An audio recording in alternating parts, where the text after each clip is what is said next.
ஓம் நமோ பகவதே ஸ்ரீரமணாய. நேற்றைய ஒளியில் பக்தியோ நாம சங்கீர்த்தனமோ மந்திர ஜபமோ யாக விஷயங்களோ ஹடயோகமோ மனம் அழித்து ஆன்மாவை தரிசிப்பதே முக்கியம். ஆனால் அதை நேரடியாய் தொடு. விசாலம் என்பது சிதறாத வழி, மற்றவை திசையை மாற்றிவிடலாம் என்று வெகு அழகாக பாலசுவாமிகள் எடுத்துரைத்ததை நாம் பார்த்தோம். வாருங்கள் தொடர்ந்து பார்ப்போம். பகவான் ஸ்ரீ ரமண மகரிஷி என்று பின்னாளில் அழைக்கப்பட்ட பாலசுவாமியின் இருப்பிடத்தை சுற்றி அன்பர்கள் தங்கினார்கள். அவரால் ஈர்க்கப்பட்டு அவரோடையே இருந்து அவரிடம் கற்க வேண்டும் என்ற விருப்பத்தோடு தங்கினார்கள். சத்குரு ஸ்ரீ ரமண மகரிஷியின் சரிதமும் உபதேசமும் என்கின்ற ஸ்ரீ ரமணாசிரம வெளியீட்டில் பக்தர்கள் பற்றிய இந்த மாதிரியான எல்லா செய்திகளும் வெளியிடப்பட்டிருக்கின்றது. 8 பாகங்கள் கொண்ட இந்த நூலில் ஒரு பாகம் 750 பக்கங்களை கொண்டிருக்கின்றது. ஒவ்வொரு இடத்திலும் இருக்க வேண்டிய சுவையான உயர்வான நூல் இது. இந்த நூலில் சொல்லப்பட்ட சில பக்தர்களை நாம் பார்க்க இருக்கின்றோம். பகவானின் அன்பர்களான பெருமாள் சுவாமி, கந்தசுவாமி என்ற இருவர் ஒவ்வொரு நாள் காலையிலும் பிச்சைக்கு கிளம்புவார்கள். அப்படி கிளம்பும்போது மலையிலிருந்து ஒரு முறையும் மலை அடிவாரத்தில் ஒரு முறையும் எந்த தெருவில் பிச்சைக்கு போகின்றார்களோ அங்கே ஒரு முறையும் தங்கள் கையில் இருந்த சங்கினால் நீண்ட முழக்கமிடுவார்கள். வீட்டில் உள்ளவர்கள் அந்த ஒலியை கேட்டு பாலசுவாமிக்கு பிச்சையிட தயாராவார்கள். திருவண்ணாமலையில் நகரத்தார்களால் நிர்மாணிக்கப்பட்ட பெரிய சத்திரம் ஒன்று இருக்கிறது. அதற்கு ஓயாமடம் என்று பெயர். ஓயாது அன்னதானம் செய்ததால், இடையராது சாதுக்களுக்கு உணவு வழங்கியதால் அந்த பெயர் வந்திருக்கக்கூடும். பெருமாள் சுவாமியும் கந்தசுவாமியும் அந்த அன்னதான சத்திரத்துக்கு போய் உணவு யாசிப்பார்கள். அங்கு வழங்கப்படும் உணவை கொண்டு போய் பாலசுவாமியிடம் சொல்வார்கள். பாலசுவாமி அதை பகிர்ந்தளிக்க அமைதியாக உண்பார்கள். ஒருமுறை அவர்களுடன் இன்னும் 2 பேர் சேர்ந்து வர அன்னதான சத்திர நிர்வாகி, என்ன 4 பேர் வந்திருக்கின்றீர்கள் என்று ஒரு மார்க்கமாக கேட்டுவிட்டார். 4 பேரும் திடுக்கிட்டு போய் வெட்கத்தோடு பின்வாங்கினார்கள்.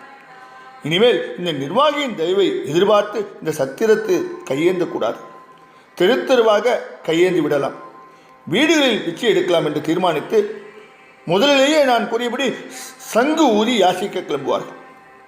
ஒவ்வொரு வீட்டிலும் ஒவ்வொரு விதமான உணவு வகை கிடைக்கும்.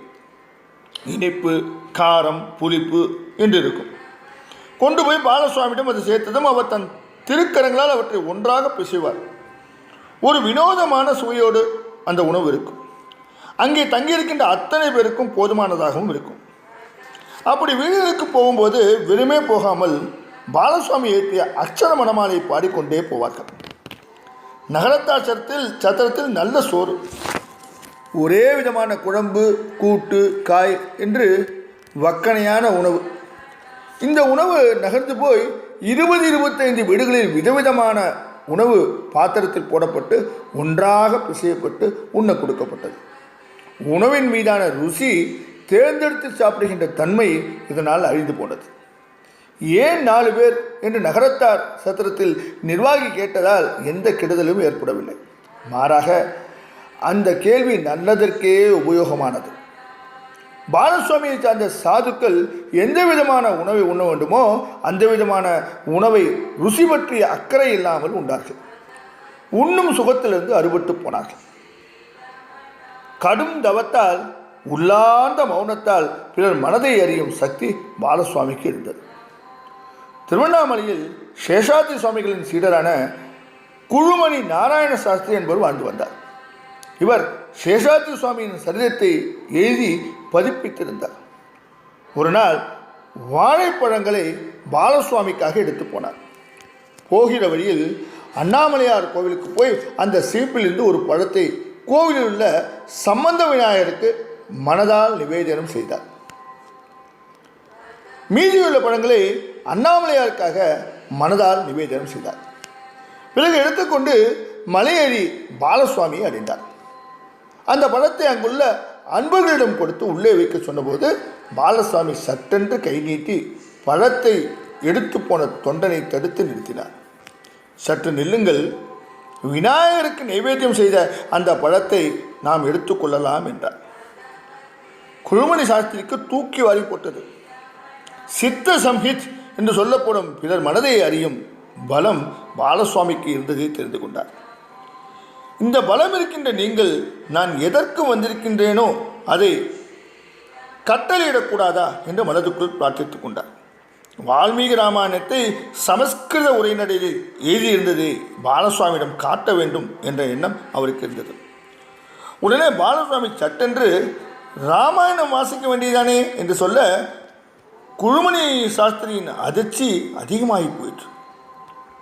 அந்த அதிர்ச்சியே பணிவையும் பக்தியையும் கொடுத்தது. தன்னுடைய ராமாயண உரைநடையை அவர் பாலசுவாமியின் முன்பு அரங்கேற்றினார். தொடர்ந்து இதுபோன்று பல சுவாரஸ்யமான விஷயங்களை நாம் பார்க்க இருக்கின்றோம். இன்று போய் நாளை மீண்டும் வருவோமா? ஓம் நமோ பகவதே ஸ்ரீரமணாய.